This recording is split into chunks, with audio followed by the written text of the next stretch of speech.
એકદમ ધારી સિલાઈ કરીશું જેથી એનું ફિનિશિંગ કમ્પ્લીટ આવે. આ સિમ્પલ જે પેજ પોકેટ છે એ બની રહે છે અને સાદું પોકેટ પણ તમે કહી શકો છો.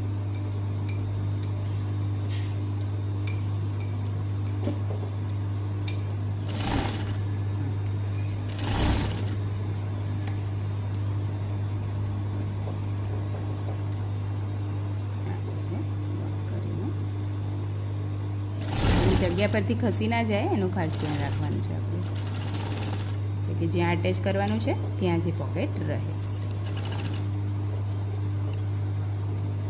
કોર્નર પરથી કમ્પ્લીટ આપણે લઈશું.